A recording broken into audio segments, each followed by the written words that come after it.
Hi hello guys, welcome back to our channel. பூமியோட core slow down ஆகுதா? பூமியோட core ரிவர்ஸில் சுற்றுதா? முதல்ல பூமியோட கோர் எப்படி உருவாச்சு, அது எப்படி இருக்கும், இதெல்லாம் பற்றி தான் இந்த வீடியோவில் பார்க்க போகிறோம். வீடியோக்குள்ளே போகிறதுக்கு முன்னாடி இந்த மாதிரி நிறைய ஆசமான ஸ்பேஸ் இன்ஃபர்மேஷனை தெரிஞ்சுக்க நம்ம சேனலை சப்ஸ்கிரைப் பண்ணுங்கள். நான் தான் அவங்க ஜஸ்ட் ட்ரை இட். இப்போ வாங்க வீடியோக்குள்ளே போகலாம். பூமியோட சர்ஃபேஸை நம்ம க்ரஸ்ட்டுன்னு சொல்லுவோம்.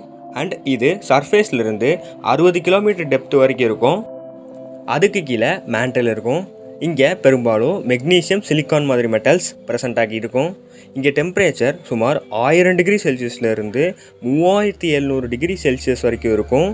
இது 60 கிலோமீட்டர் டெப்த்லேருந்து சுமார் 3000 கிலோமீட்டர் டெப்த் வரைக்கும் இருக்கும். அண்ட் அதனால இங்கே இருக்கிற மெட்டல்ஸ் எல்லாமே சாலிட் ஸ்டேட்டில் இல்லாமல் செமி சாலிட் ஸ்டேட்டில் இருக்கும், அதாவது கேரமல் மாதிரி இருக்கும். அண்ட் இதுக்கு கீழே தான் அவுட்டர் கோர் இருக்குது. இங்கே பெரும்பாலும் அயன், நிக்கல் தான் ப்ரெசென்ட் ஆகியிருக்கும். இது சுமார் 3000 கிலோமீட்டரில் ஆரம்பித்து 5000 கிலோமீட்டர் டெப்த் வரைக்கும் இருக்கும். இங்கே டெம்பரேச்சர் 4500 டிகிரி செல்சியஸ்லேருந்து சுமார் 5500 டிகிரி செல்சியஸ் வரைக்கும் இருக்கும். அதனால இங்கே இருக்கிற மெட்டல்ஸ் எல்லாமே லிக்விட் ஸ்டேட்டில் பூமிக்குள்ளே ஒரு கடல் மாதிரி இருக்கும். அண்ட் அதுக்கு கீழே தான் இன்னர் கோர் இருக்குது. இங்கே டெம்பரேச்சர் சுமார் 5200 டிகிரி செல்சியஸ்லேருந்து 5700 டிகிரி செல்சியஸ் வரைக்கும் இருக்கும். அண்ட் இங்கேயும் அவுட்டர் கோரில் இருக்கிற மாதிரி தான் பெரும்பாலும் அயன் அண்ட் நிக்கல் தான் இருக்கும். ஆனால் இங்கே சாலிட் ஸ்டேட்டில் இருக்கும். பட் இந்த டெம்பரேச்சரில் லிக்விடில் தானே இருக்கணும். அதுக்கு காரணம் ப்ரெஷர் தான். பூமிக்கு கீழே ப்ரெஷர் ரொம்ப அதிகமாக இருக்கும். அதனால அந்த ஆட்டம்ஸ் எல்லாம் கிட்ட ஒரு சாலிட் மேட்டருக்கு இருக்கிற மாதிரி இருக்கும்.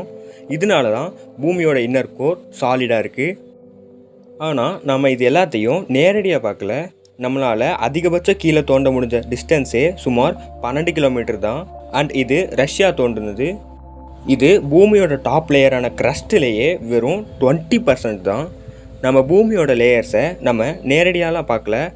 அப்புறம் எப்படி இவ்வளோ கண்டுபிடிச்சோன்னா அதுக்கு காரணம் எர்த்குவேக் தான். எர்த்குவேக் நடக்கும்போது அதிர்வுகள் அலை வடிவத்தில் பூமியோட இன்னர் கோர்லேருந்து ட்ராவல் ஆகும். இந்த அலைகள் பூமியோட ஒவ்வொரு லேயர்ஸ் வழியாக வரும்போதும் அங்கே ப்ரெசென்ட் ஆகியிருக்க மெட்டல்ஸை கண்டுபிடிக்க முடியும். இப்படி தான் கோரில் அயன், நிக்கலும் அதுக்கு மேலே மேண்டலில் மெக்னீஷியம், சிலிக்கான் மாதிரி மெட்டல்ஸையும் கண்டுபிடிச்சாங்க. ஆனால் எப்படி இன்னர் கோரில் அயன், நிக்கலை தாண்டி மெக்னீஷியம், சிலிக்கான் மாதிரி மெட்டல்ஸ் இல்லை? அதுக்கு காரணம் நம்ம பூமியோட ஆரம்ப காலத்தில் எல்லா மெட்டல்ஸும் ஒன்றா தான் இருந்துச்சு. பூமி கூல்டவுன் ஆகும்போது அயன், நிக்கல் மாதிரி ஹெவியர் மெட்டல்ஸ்லாம் கிராவிட்டினால் கீழேயும் இடை குறைவான மெட்டல்ஸ் மேலேயும் வந்தது. இதனால தான் பூமியோட கோரில் பெரும்பாலும் அயன், நிக்கல் மாதிரி ஹெவியர் மெட்டல்ஸ் இருக்குது.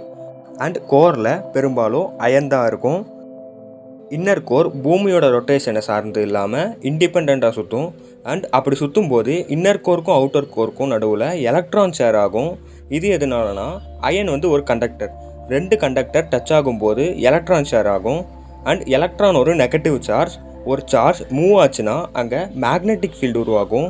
அண்ட் எர்த் இன்னர் கோர் சுற்றுறதுனால இன்னர் கோருக்கும் அவுட்டர் கோருக்கும் நடுவில் எலக்ட்ரான் மூவ் ஆகும். அதனால தான் பூமியை சுற்றி மேக்னெட்டிக் ஃபீல்டு உருவாகும். எண்ட் ஆஃப் தி வீடியோவில் ரீசெண்டாக நடந்த ரிசர்ச்சில் பூமியோட கோர் சுற்றுற வேகம் குறைஞ்சிருக்குன்னு வெளிவந்திருக்கு. இதனால நமக்கு ஒரு ஆபத்தும் இல்லை. இப்போது ரீசெண்டாக நேச்சர் வெளியிட்ட ரிப்போர்ட்டில் பூமியோட கோர் இயற்கையாகவே 35 வருஷம் ஒரு டைரக்ஷன்லேயும் அப்புறம் ஸ்லோ டவுன் ஆகி அடுத்த 35 வருஷம் இன்னொரு டைரக்ஷன்லேயும் சுற்றும். இது ஒரு சைக்கிளாக 70 இயர்ஸ்க்கு நடக்கும்னு சொன்னாங்க.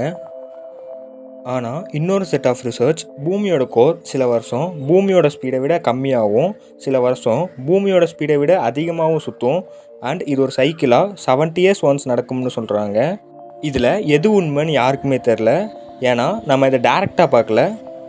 எல்லாமே பேஸ்டான அசம்ஷன் தான். இதை பற்றி உங்களோட கருத்துக்களை கமெண்ட் செக்ஷனில் சொல்லுங்கள். இந்த வீடியோ பிடிச்சா லைக் பண்ணுங்கள். இந்த மாதிரி நிறைய ஸ்பேஸ் கண்டென்ட்டை பார்க்க நம்ம சேனலை சப்ஸ்கிரைப் பண்ணுங்கள். நான் ஒரு ஆசமான வீடியோவில் பார்க்குறேன். பாய்.